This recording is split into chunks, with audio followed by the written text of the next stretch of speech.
दोस्तों, आज हम एक्सप्लेन करने वाले हैं हाल ही में आई सीरीज खाकी द बंगाल चैप्टर के सारे एपिसोड्स को, जिसकी डिमांड आप लोगों ने की थी, इसलिए वीडियो को भी लाइक कर दीजिए। हम चलिए कहानी शुरू करते हैं। तो सीरीज स्टार्ट होती है स्पेशल इन्वेस्टिगेशन टीम यानी एसआईटी के दो ऑफिसर्स हिमेल और अरात्रिका से। दोनों कहीं जा रहे होते हैं कि अचानक उन पर अटैक होता है। हिमेल काफी ज्यादा घायल हो जाता है, इसलिए अरात्रिका अपने सीनियर अर्जुन सर को कॉल करके इन्फॉर्म करती है कि शायद हमारे बीच में कोई गद्दार है जिसके कारण हम पर अटैक हुआ है। तो अर्जुन सर कहते हैं कि मैं एक टीम भेज रहा हूँ। इतने में अरात्रिका पर दोबारा से अटैक होता है। असल में वो गद्दार अरात्रिका का साथी हिमेल ही था और वो हमला उसी ने करवाया था ताकि वो अरात्रिका से एसआईटी के खुफिया प्लान्स वगैरह के बारे में जान सके। अब जब अरात्रिका उसे बताती है तो वो उसकी सारी बातें रिकॉर्ड करता है और अरात्रिका हिमेल को कहानी सुनाना शुरू करती है। यहाँ से सीन कुछ महीने पहले कोलकाता में शिफ्ट होता है,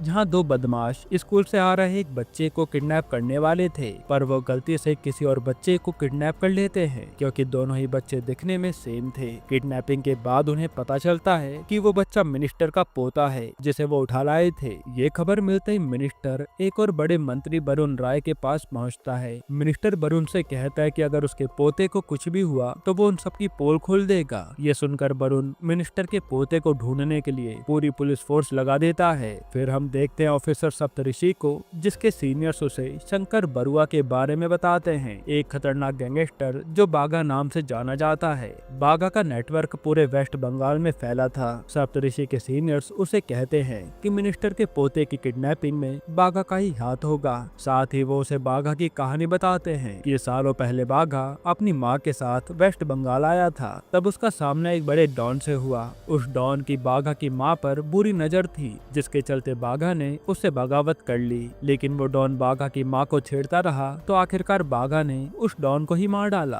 और वो शंकर बरुआ से बागा बन गया। उस दिन से लेकर आज तक बागा का खौफ पूरे वेस्ट बंगाल पर छाया हुआ है। इसके बाद हम बागा को देखते हैं जो अपनी बीमार माँ के बगल में बैठा था। बागा अक्सर अपनी माँ के साथ वक्त बिताया करता था। तभी उसे वरुण का कॉल आता है और वो उसे मिनिस्टर के पोते के बारे में बताता है। साथ ही कहता है कि ये काम अगर तुमने किया है तो ये बात बिगड़ जाएगी। बागा कहता है कि ये मेरा काम नहीं है, लेकिन ये जिसने भी किया है मैं उसे ढूंढ निकालूंगा। फिर बच्चे की किडनैपिंग का पता लगाने का काम बागा अपने दो भरोसेमंद आदमियों सागर और रंजीत को सौंपता है। सागर और रंजीत भी बागा को अपने पिता की तरह मानते थे। तब उसका ऑर्डर मिलते ही वो लोग तुरंत उन किडनैपर्स को ढूंढ निकालते हैं। असल में वो दो बदमाश बागा की गैंग में शामिल होना चाहते थे, इसलिए सिर्फ खुद की काबिलियत साबित करने के लिए उन्होंने बच्चे को किडनैप किया था। सागर और रंजीत उनसे कहते हैं कि तुम लोग हमारी गैंग में शामिल होने के बिल्कुल लायक नहीं हो, बच्चे को हमें दे दो और यहाँ से 9 2 11 हो जाओ। इसके बाद वो लोग बच्चे को मिनिस्टर के घर पहुँचाते हैं और ये देख सप्तऋषि हैरान था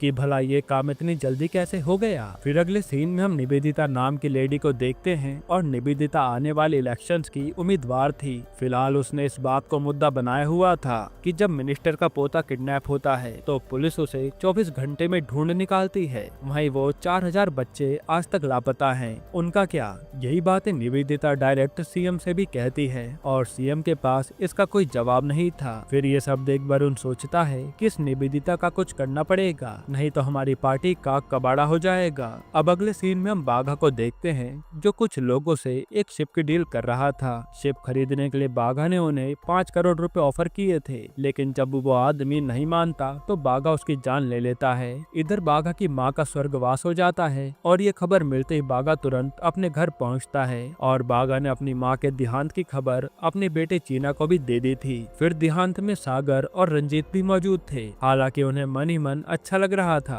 कि चलो कम से कम अब बागा माँ के साथ न समय बिताकर उन पर ध्यान देगा। अब कुछ ही देर में वहाँ वरुण आता है और वो बागा को कमरे में ले जाकर निवेदिता के बारे में बताता है। वो कहता है कि निवेदिता हमारे काम में बहुत टांग अड़ा रही है, अगर हम उसका कुछ इंतजाम कर दे तो हमारी पार्टी बच जाएगी और ये सरकार दोबारा आएगी। यहाँ पता चलता है कि वरुण को बागा के सभी काले धंधों के बारे में पता था, क्योंकि कई धंधों में तो वो खुद भी शामिल था। मगर अब वरुण ने उन अड्डों पर रेड पड़वाने की प्लानिंग कर ली थी ताकि वो लोग पब्लिक को बता सके कि उनकी पार्टी भी कितना अच्छा काम करती है। आगे वरुण बागा से कहता है कि रेड में हम हमारा सारा माल जब्त नहीं करवाएंगे, बल्कि मैं तुम्हें बताऊंगा कि कब किस जगह पर रेड पड़ेगी, जिससे हमारा नुकसान भी कम होगा और पार्टी का नाम भी लोगों की नजरों में बढ़ जाएगा। तब बाघा भी इस बात के लिए राजी हो जाता है। फिर वो ये बात अपने दोनों राइट हैंड सागर और रंजीत को बताता है। इस तरफ ऑफिसर सप्तऋषि को बाघा की कई फैक्ट्रियों के बारे में पता लगता है जहाँ स्मगलिंग वगैरह की जाती थी। इसके बाद हम देखते हैं कि सागर और रंजीत बाघा के भरोसेमंद आदमी तो थे ही, लेकिन उनके मन में ये था कि कहीं बाघा के बाद उनका बेटा चीना उनकी जगह न ले ले। वैसे भी चीना बाघा के गद्दी के लायक नहीं था, यानी एक तरह से ये लोग चीना से जलते थे। इधर सप्तऋषि एक हेल्पलाइन नंबर जारी करवाता है जो कि उसी का नंबर था। फिर सप्तऋषि पब्लिक से अपील करता है कि किसी को भी अगर कोई इलीगल एक्टिविटी की खबर हो तो वो हमें इन्फॉर्म कर दे। किसी भी इन्फॉर्मर का नाम सामने नहीं आएगा और इससे गलत काम को हम रोक सकते हैं। ऐसे सप्तऋषि को बाघा के कई काले धंधों के बारे में पता चलता है, लेकिन बाघा वरुण के कारण पहले से ही चौकन्ना हो जाता था और उन अड्डों से अपना सारा माल निकाल कर फरार हो जाता था। हालांकि सप्तऋषि ने भी कई बार बाघा की फैक्ट्रियों पर रेड मारी थी, मगर बाघा पहले से ही वहाँ फुर हो जाता था। ये सब होने के बाद सप्तऋषि समझ जाता है कि जरूर उन्हीं के बीच में कोई इन्फॉर्मर है जो ये इन्फॉर्मेशन लीक कर रहा है। मगर सप्तऋषि भी कुछ कम नहीं था। वो इस बार एक ऐसे बंदे को पकड़ता है जो बाघा के सारी इन्फॉर्मेशन रखता था। फिर सप्तऋषि अपना दिमाग लगाकर सही समय पर बाघा की फैक्ट्री में रेड मारता है और वहाँ पर गोलीबारी होने लगती है। इसी दौरान फैक्ट्री में पुलिस वालों के कारण एक आदमी की मौत भी हो जाती है। असल में वो आदमी रंजीत का ही दोस्त था और उसे मरता देख रंजीत ठान लेता है कि वो अपने दोस्त के खून का बदला जरूर लेगा। अब इसके बाद कुछ दिन ऐसे ही बीतते हैं और जिसने रंजीत के दोस्त को मारा था वो पुलिस वाले एक दिन मार्केट में होता है। तब रंजीत वहीं आकर उसे सरेआम मौत के घाट उतार देता है और जब यह बात बाघा को पता चलती है तो वो उल्टा रंजीत के गाल पर तमाचा जड़ देता है कि ये सब करने की क्या जरूरत थी, पता है हम कितनी मुसीबत में आ सकते हैं। फिर बाघा रंजीत को बहुत झाड़ता है जिससे रंजीत का माथा गर्म हो जाता है और वो बाघा को ही जान से मारने पे उतारू हो जाता है। पर तब सागर उसे शांत करवा के अंदर ले जाता है और वो कहता है कि अभी तो हमने सिर्फ एक ही छोटे से पुलिस वाले को मारा है, सोच किसी दिन हम किसी बड़े पुलिस वाले को उड़ा देंगे तो बाघा को यहाँ से भागना पड़ेगा। यही सब बातें ये दोनों करने लगते हैं, यानी इन्हें बाघा की जगह लेनी थी। फिर अगले सीन में कायल नाम की लड़की सप्तऋषि को बाघा के बारे में इंफॉर्मेशन देने के लिए कॉल करती है क्योंकि वो बाघा पर काफी समय से नजर रखे हुई थी। फिर जब सप्तऋषि कायल से मिलने निकलता है तो सागर और रंजीत उसकी कार को टक्कर मार देते हैं और सप्तऋषि की वहीं मौत हो जाती है।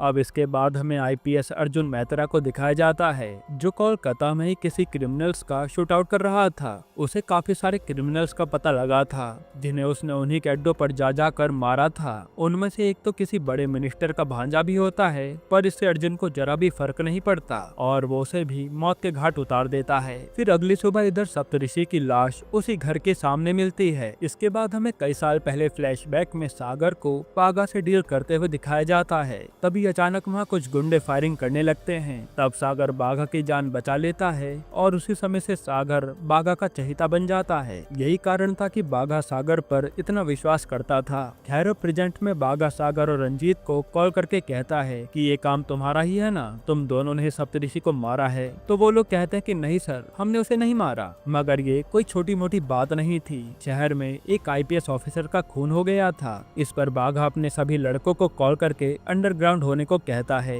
क्योंकि अब पुलिस उन्हीं के पीछे आएगी। वहीं वरुण बाघा को कॉल करके पूछता है कि ये मर्डर किसने किया, लेकिन बाघा अनजान बनने का नाटक करता है कि मुझे कुछ नहीं पता। फिर ऑपोजिशन पार्टी इस बात का मुद्दा बना रही थी। इसके चलते CM police officer Arjun Mehta को अपॉइंट करता है ताकि वो इस शहर से क्राइम को साफ कर सके या कम से कम साफ करने का दिखावा ही करे। फिर CM के कहने पर वरुण अर्जुन को बुलाता है, मगर हम जानते हैं कि अर्जुन क्रिमिनल्स को मारने का दिखावा नहीं करता, बल्कि वो तो उन्हें जड़ से ही साफ कर देता है। फिर अर्जुन अब निवेदिता से मिलकर उसे दिलासा देता है कि वो अब बेफिक्र हो जाए, वो यहाँ पर सारे क्रिमिनल्स को मौत के घाट उतार देगा। इसके बाद वो बाघा के बारे में पता करने में जुट जाता है। वहीं बाघा चीना के साथ भाग रहा था। तब रास्ते में चेक पॉइंट पर वो पुलिस वाले को नोट की गड्डी देता है ताकि वो यहाँ से निकल सके, लेकिन पुलिस वाला पैसे नहीं लेता, उल्टा बाघा पर ही फायरिंग कर देता है और यहाँ पर फायरिंग शुरू हो जाती है। हालांकि बाकी सभी पुलिस वालों को बाघा ने एक एक करके उड़ा दिया था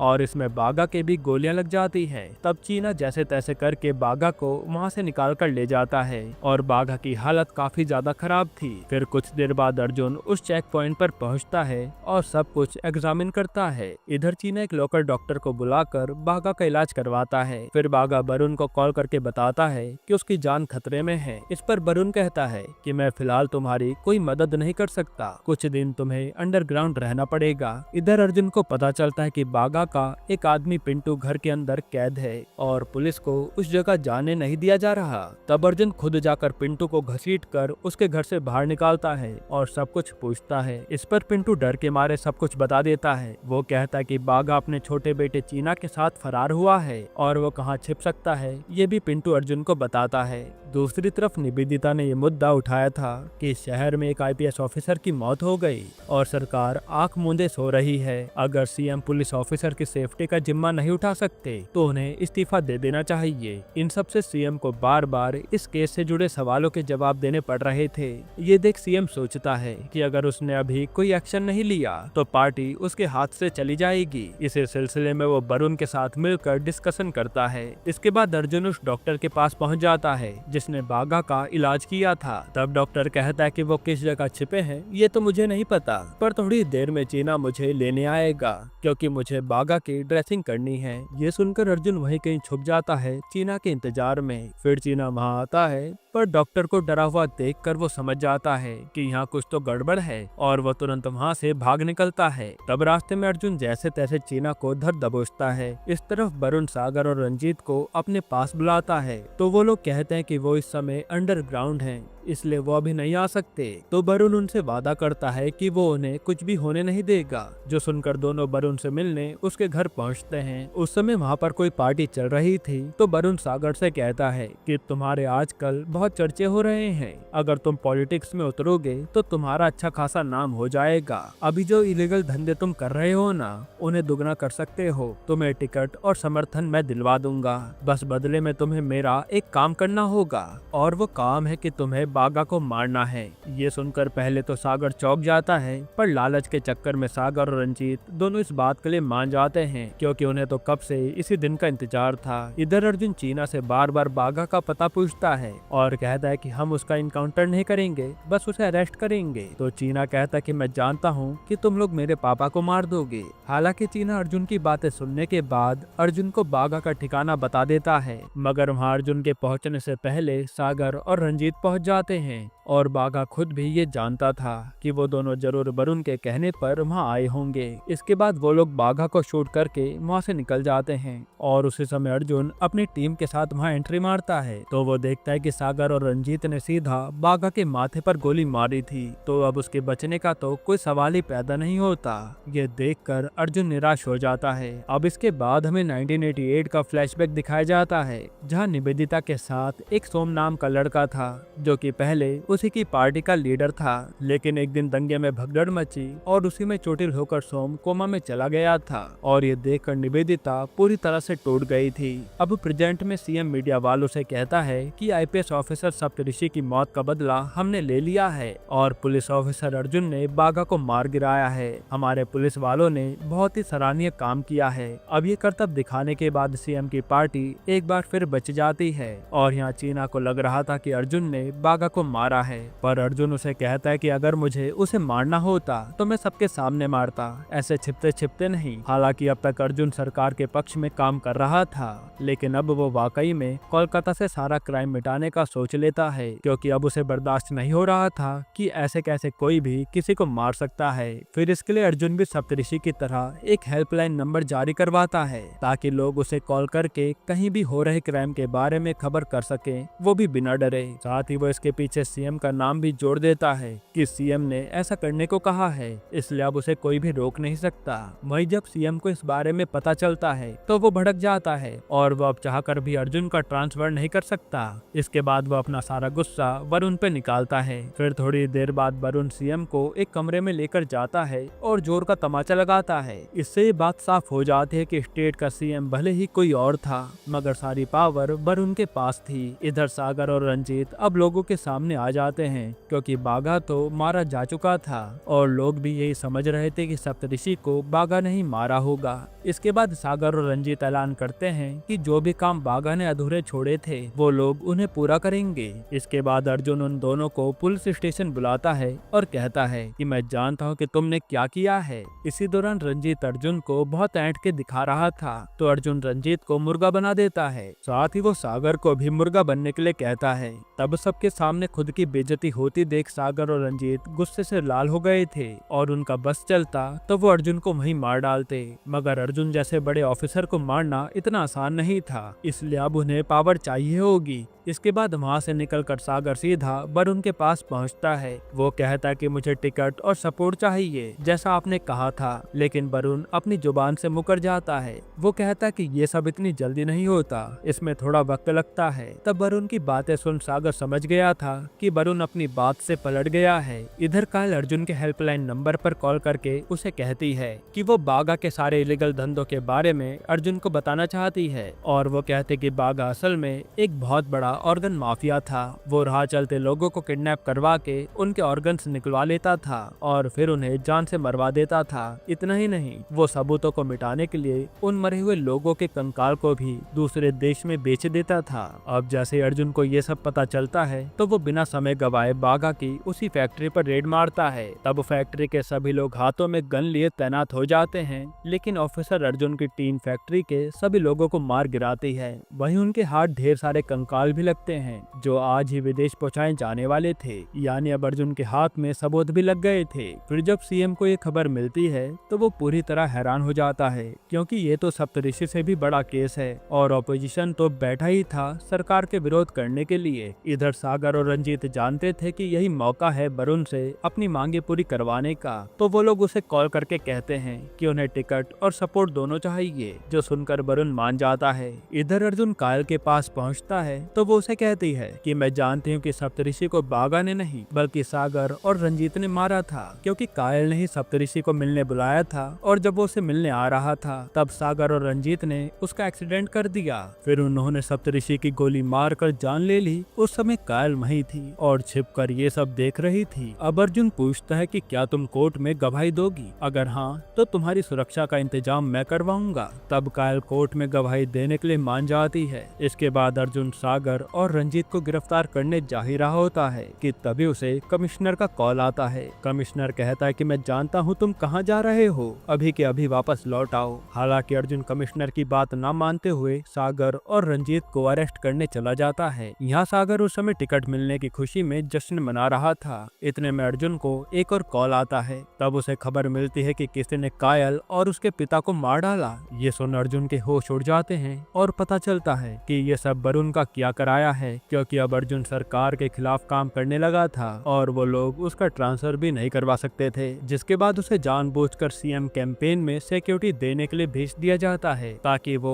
क्रिमिनल्स को पकड़ने पे ध्यान ना दे। वहीं अर्जुन की जगह एक नए ऑफिसर को अपॉइंट किया जाता है जिसका नाम था विश्वजीत। हालांकि विश्वजीत अर्जुन की तरह निडर और ईमानदार नहीं था, इसके चलते अर्जुन की टीम के लोगों को वो कुछ खास पसंद नहीं आता। इधर सागर को टिकट मिलने वाला था, इसलिए उसके साथ उसके आदमी और रंजीत सभी बहुत खुश थे क्योंकि सागर के हाथ में पावर आती तो वो भी पावरफुल बन जाते। इसके बाद हम वरुण को स्पीच देते हुए देखते हैं और अर्जुन वही सिक्योरिटी दे रहा था। स्पीच देने के बाद वरुण सागर का टिकट के लिए नाम अनाउंस करता है तो सागर और उसके दोस्तों की खुशी का कोई ठिकाना नहीं था। हालांकि अब अर्जुन ऑफिशियली तो कुछ भी कर नहीं सकता था, लेकिन अनऑफिशियली जरूर कर सकता था। तो वो इसी के सिलसिले में अपनी टीम मेंबर्स को अपने घर बुलाता है और उसके टीम मेंबर्स भी उसकी काफी इज्जत करते थे, तो वो लोग भी आ जाते हैं। अब यहाँ बातें करके वो एक प्लान बनाते हैं और उनका प्लान था सागर और रंजीत को अलग करने का, क्योंकि यही दोनों बड़े नाम थे। फिर अगले दिन अर्जुन और उसकी टीम सागर और रंजीत के आदमियों को बुलाते हैं। फिर वो लोग सागर के आदमियों को एक तरफ खड़ा करते हैं और रंजीत के आदमियों को एक तरफ। इसके बाद सागर के लोगों को वहाँ से भेज दिया जाता है और रंजीत के लोगों की जम की पिटाई की जाती है। अब ये बात पता चलते रंजीत का खून खोल जाता है कि अब सागर पॉलिटिक्स में आ गया है, तो उसके आदमियों को छोड़ दिया गया और मेरे आदमियों को पीटा गया जैसे मैं कुछ हूँ ही नहीं। इसी तरह से सागर भड़कने लगता है। इधर अर्जुन चटर्जी नाम के आदमी से मिलता है जो वरुण के साथ डील करने वाला था। डील में सागर और रंजीत दोनों के नाम भी शामिल थे, मगर अर्जुन चटर्जी से कहता कहता है कि वो इस डील में रंजीत का नाम हटा दे। फिर जब चटर्जी वरुण से डील करने पहुंचता है तो वो उससे डिमांड करता है कि इस डील में रंजीत कहीं भी शामिल नहीं होगा। इस पे वरुण भी बात मान जाता है, वो भी बिना कुछ सोचे समझे। हालांकि सागर का कहना था कि रंजीत बेहद ही गर्म दिमाग का आदमी है, उसे ये बात पता चलेगी तो वो हंगामा खड़ा कर देगा। तब वरुण सागर से कहता है कि इस डील के बारे में रंजीत को कभी मत बताना, लेकिन अर्जुन तो यही चाहता था। फिर वो उसी दिन रंजीत को उस डील के बारे में बता देता है और रंजीत को यकीन नहीं होता कि सागर उससे ये बात छुपा सकता है। तब से रंजीत और सागर के बीच में मनमुटाव पैदा हो जाता है। फिर रंजीत सागर से सही ढंग से बात नहीं करता और वो सागर से चटर्जी वाली डील के बारे में भी पूछता है, पर सागर कहता कि वो डील इलेक्शन के बाद होगी। ये सुनने के बाद रंजीत समझ जाता है कि सागर उससे झूठ कह रहा है। इसी के बाद से वो जिस भी जगह जाता उसके कानों में बस सागर का नाम ही पड़ता, मानो वो खुद कुछ भी ना हो। इससे उसका दिमाग पूरी तरह से घूमता जा रहा था। फिर किसी पार्टी में वरुण आता है और सागर से बहुत ही अच्छे से मिलता है। वहीं रंजीत की तरफ वो देखता भी नहीं। ये बात सीधा रंजीत के दिल पे लगती है, क्योंकि इतनी मेहनत करने के बाद उसने सागर को खड़ा किया था और आज उसकी कोई औकात नहीं थी। अब गुस्से में रंजीत ना आओ देखता है न ताओ और सागर की मुंह बोली बहन दीपा के घर पहुंच जाता है और यहाँ उसकी इज्जत लूट लेता है। तब दीपा चिल्लाती रह जाती है। वो कहते कि मैं तुम्हारी बहन जैसी हूँ, मगर रंजीत के सर पर तो बदले का भूत सवार था। अब जब दीपा के भाई को जब ये बात पता चलती है तो वो रंजीत को बहुत मारता है। फिर जब सागर को ये बात पता चलती है तो वो भी रंजीत को एक दो चाटे लगा देता है। यहीं से सागर और रंजीत के बीच में एक जंग छिड़ जाती है। फिर सागर रंजीत से कहता है कि वो आज के बाद उसके सामने कभी ना आए, वरना वो उसे जान से मार देगा। यानी अब अर्जुन का काम पूरी तरह से हो गया था। वो यही चाहता था कि सागर और रंजीत के बीच में फूट पड़ जाए और दोनों एक दूसरे के दुश्मन बन गए थे। अब सागर अपनी मुंह बोली बहन दीपा से कहता है कि तुम और तुम्हारा भाई कुछ दिनों के लिए मेरे यहाँ चलो, और रंजीत ऐसे सुधरने वालों में से नहीं है। हालांकि दीपा के भाई का मानना था कि उन्हें पुलिस को रंजीत की खबर कर देनी चाहिए। वहीं सागर की बीवी मंजुला भी यही कहती है। वो सागर को इस बारे में समझाती भी है, लेकिन सागर को तो बस अपनी खुद की पड़ी थी। उसे लग रहा था कि पुलिस से रंजीत की कंप्लेन करूंगा तो इससे मेरा पॉलिटिकल करियर खराब हो जाएगा, इसलिए वो इस काम के लिए मना कर देता है। तब मंजुला सागर को खड़ी खोटी सुनाती है कि अगर दीपा की जगह उसने मेरे साथ ऐसा कुछ किया होता तो क्या तुम भी पुलिस को न बताते। ये सब सुनने के बाद सागर किसी से कॉल पे बात करते हुए वहाँ से जाने लगता है। इतने में कोई आकर दीपा के घर में बॉम्ब फोड़ के चला जाता है और उस ब्लास्ट में दीपा तो मरती ही है, पर उसके साथ मंजुला भी मारी जाती है। और दीपा के घर में ये बॉम्ब ब्लास्ट रंजीत ने करवाया था। इस बात की खबर अर्जुन को भी पता चल जाती है। यहाँ ब्लास्ट के बाद रंजीत के आदमी जाकर उसे बताते हैं कि ब्लास्ट में मंजुला भी मारी गई। ये खबर सुनकर रंजीत के होश उड़ जाते हैं और वो कहता है कि तुम दोनों ये क्या कांड कराए हो। तब वो तुरंत सागर से बात करने के लिए उसे कॉल लगाता है ताकि वो गलतफहमी को दूर कर दे, लेकिन सागर तो अब उसका कॉल ही नहीं उठाता। और अब सागर अंदर ही अंदर अपनी बीवी की मौत के बदले की आग में जल रहा था और वो रंजीत को मारना चाहता था। तब वरुण सागर को समझाता भी है कि उसका पॉलिटिकल करियर अभी अभी शुरू हुआ है और कुछ ही दिनों में इलेक्शन भी है, तो उसे ऐसा कदम नहीं उठाना चाहिए जिससे कि उसकी इमेज पर लोग सवाल उठाएं। लेकिन सागर को तो इन सब की कोई परवाह ही नहीं थी, उसे तो बस अपना बदला लेना था। वहीं रंजीत अपनी जान बचाने के लिए अंडरग्राउंड हो गया था, क्योंकि वो सागर का गुस्सा जानता था। तब सबसे पहले सागर उसके उन आदमियों को ढूंढता है जिन्होंने दीपा के घर में बॉम्ब फोड़ा था। फिर एक एक करके वो उन सभी को मौत के घाट उतार देता है। दूसरी तरफ पुलिस खुद सागर की तलाश में थी और सीएम और वरुण भी सागर का आतंक देख रहे थे, क्योंकि इन सब का असर उनकी पार्टी पर भी पड़ रहा था। तब वो लोग ये फैसला करते हैं कि अब अर्जुन को वापस लाना पड़ेगा ताकि वो सागर जैसे गुनहगार पर लगाम लगा सके। इसके बाद हम देखते हैं कि सागर चीना के कहे मुताबिक रंजीत के अड्डे पर जाता है उसे ढूंढने के लिए, मगर वहाँ रंजीत तो नहीं मिलता और बाकी पुलिस ऑफिसर सागर को पकड़ने आ जाते हैं। असल में चीना ने पुलिस को सागर के बारे में बताया था, क्योंकि उसे भी सागर से अपने पिता की मौत का बदला लेना था। इसके चलते चीना और सागर के गुट के बीच फायरिंग शुरू हो जाती है। हालांकि कुछ ही देर में अर्जुन वहां आकर सागर को अपने साथ ले जा लेता है। फिर हम एक फ्लैशबैक देखते हैं जहां सागर ने एक वीडियो बनाकर अपने सारे जुर्म कबूल कर लिए थे और बागा के सारे गैरकानूनी धंधों का खुलासा भी कर दिया था। ये सब बताकर सागर इस वीडियो का कैसेट बनवा लेता है और रंजीत भी इस वीडियो के बारे में जानता था। साथ ही वो ये भी जानता था कि सागर ने उस वीडियो की कैसेट कहाँ रखी होगी और सागर ने खुद उससे ये भी कहा था कि ये वीडियो मेरा लाइफ इंश्योरेंस है, जरूरत पड़ने पर मैं इसका इस्तेमाल करूंगा। जिसके बाद प्रेजेंट में सागर का एक आदमी उस कैसेट की कॉपी को वरुण के घर भिजवाता है और उसे कॉल करके कहता है कि आप इस कैसेट को जरूर देखना। अगर आपने वो कैसेट नहीं देखी तो समझ जाना कि आपकी पार्टी बर्बाद हो जाएगी। असल में उस वीडियो में सागर ने वरुण और उसकी पार्टी के काले चिट्टे भी खोल के रख दिए थे, यानी अब उसे सागर को कैसे भी करके जेल से रिहा करवाना होगा, नहीं तो उसके आदमी उसकी वीडियो के जरिए वरुण और उसकी पार्टी को खत्म कर देंगे। यहाँ अर्जुन सागर से पूछताछ कर ही रहा होता है, कितने में कमिश्नर भास्कर आकर सागर को रिलीज करने का ऑर्डर दे देते हैं और यहाँ जाहिर सी बात थी कमिश्नर को वरुण ने ही भेजा था। तब अर्जुन को ना चाहते हुए भी सागर को छोड़ना पड़ता है। फिर रंजीत वरुण को कॉल करके कहता है कि मैं एक बार सागर से मिलना चाहता हूँ, मेरी एक बार उससे मुलाकात करवा दो, मैं अब और छुप छुप कर नहीं रहना चाहता, या तो मुझे सागर से मिलवाइए या मुझे कहीं बाहर भेज दीजिए। तब वरुण रंजीत को कोई ढंग का जवाब नहीं देता। इधर सागर के आदमी कहते हैं कि हमें अंडरग्राउंड हो जाना चाहिए, लेकिन सागर कहता है कि नहीं, हम पहले रंजीत और उसके सभी साथियों को खत्म करेंगे, उसके बाद ही कुछ सोचेंगे। फिर उस रात जब सागर घर पर लेटा होता है तो उसे किसी के कदमों की आहट सुनाई देती है और वो रंजीत के कदमों की आहट थी जो सागर का नाम पुकारते हुए उसके घर में आ रहा था। मगर सागर बिना उसकी कोई बात सुने सीधा उसके कनपट्टी पर गन लगा देता है। तब रंजीत रोते हुए कहता है कि मुझे माफ कर दो, मुझे जरा भी अंदाजा नहीं था कि उस समय दीपा के घर में मंजुला भाभी भी होंगी, मुझे इस बात का बहुत अफसोस है, तू चाहे तो मुझे अभी मार दे, पर अब मैं तुझसे छुप छुप कर नहीं रहना चाहता। हालांकि तभी बाजी पूरी पलट जाती है और जो रंजीत सागर से उसकी जान की भीख मांग रहा था वो घूमकर उसी गन से सागर को उड़ा देता है। तब हमें पता चलता है कि जब पिछली बार रंजीत और वरुण की बात हुई थी तब वरुण ने रंजीत से एक बात कही थी, वो ये कि अगर तुम इन सबसे बाहर निकलना चाहते हो तो जाकर सागर को खत्म कर दो और उसकी ओरिजिनल वीडियो की कैसेट मुझे लाकर दे दो। तब रंजीत ठीक ऐसा ही करता है और वो उस कैसेट को लेकर अपने पास रख लेता है। हालांकि उस कैसेट के बारे में अर्जुन भी जानता था क्योंकि उसने वरुण का नंबर टैप करवा लिया था। फिर वरुण रंजीत से कैसेट लेने के लिए कुछ लोगों को भिजवाता है और क्योंकि अर्जुन भी इस बारे में जान चुका था तब वो भी अपने टीम मेंबर्स हिमेल और अरात्रिका को रंजीत के पास भेजता है। तब यहाँ पहुंचकर तीनों के बीच में हाथापाई होती है, जिसके बाद रंजीत तो वहाँ से भाग निकलता है, पर वो कैसेट अब अरात्रिका और हिमेल ने हासिल कर ली थी। फिर वही कैसेट लेकर दोनों हेडक्वार्टर जा रहे होते हैं कि तभी उन पर अटैक हो जाता है, जो कि हमने सीरीज की स्टार्टिंग में देखा था। मगर तब अरात्रिका ने अर्जुन को कॉल करके कहा था कि शायद हम में से ही कोई खबरी है और यहाँ पता चलता है कि असली खबरी तो अरात्रिका खुद थी। इधर वरुण अब रंजीत की जान के पीछे पड़ा था।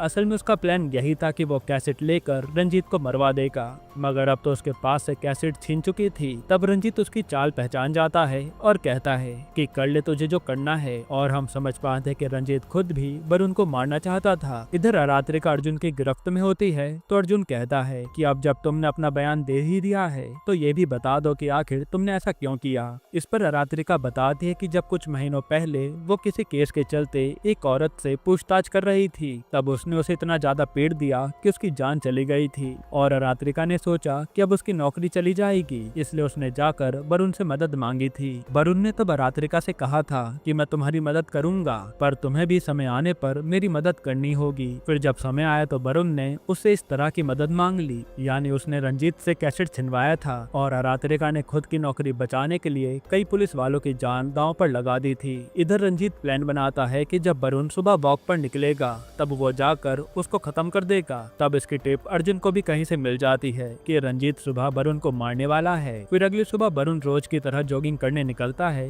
तो अर्जुन ने हिमेल को पहले से ही उसकी सुरक्षा में लगा दिया था। फिर कुछ देर बाद रंजीत वहाँ आकर वरुण के बॉडी गार्ड्स को मार कर ढेर कर देता है। फिर वो जैसे तैसे वरुण को घायल करके उसे भी जान से मार डालता है। हालांकि इन सब में हिमेल की कोशिश करने पर भी वो वरुण को नहीं बचा पाया था। अब वरुण क्योंकि एक बहुत बड़ा मंत्री था तो अब सारी पुलिस फोर्स रंजीत की खोज में लग जाती है। इधर रंजीत अपनी जान बचाने के लिए वहाँ से सीधा निवेदिता के ऑफिस पहुँच जाता है और वो उसे कहता है कि मेरे पास एक ऐसी इन्फॉर्मेशन है जो आपको सीधा सीएम की कुर्सी पर बैठा देगी। असल में रंजीत चाहता था कि वो भी सागर के जैसा एक वीडियो कैसेट बनवाए क्योंकि उसके पास भी सीएम की बहुत सारी इन्फॉर्मेशन थी। तब रंजीत निवेदिता से कहता है कि बदले में आपको मुझे ढेर सारा पैसा देना होगा और मेरे देश से बाहर जाने का इंतजाम करवाना होगा, जिस पर निवेदिता मान जाती है। दूसरी तरफ अर्जुन को पता लगता है कि निवेदिता ढाका जाना चाहती है, मगर आखिर क्यों? क्योंकि इलेक्शन की कैंपेनिंग को तो सिर्फ 5 दिन बचे थे। इसी बात से पर्दा हटाने के लिए अब वो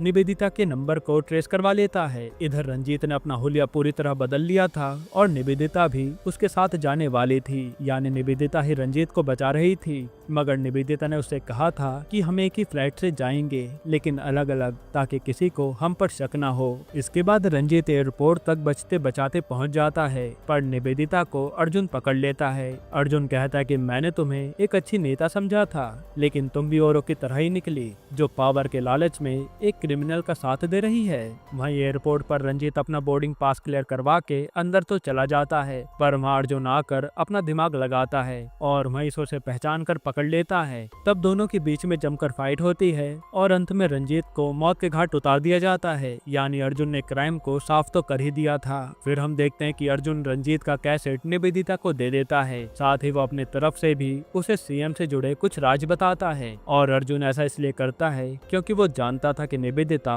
एक बहुत ही अच्छी नेता है, जो स्टेट में सुधार लाने में जरूर ध्यान देगी। बस वो पावर के चक्कर में कुछ समय के लिए भटक गई थी। इसी के साथ ये वेब सीरीज यहीं पर खत्म होती है। दोस्तों, आपको ये सीरीज कैसी लगी हमें कमेंट में जरूर बताइएगा, और इसके अलावा आप कौन सी मूवी या वेब सीरीज का एक्सप्लेनेशन चाहते हैं वो भी कमेंट कीजिएगा। बाकी अगर आपको हाल ही में आई एक कमाल की मूवी देखनी है तो आप ये वीडियो देख लीजिए।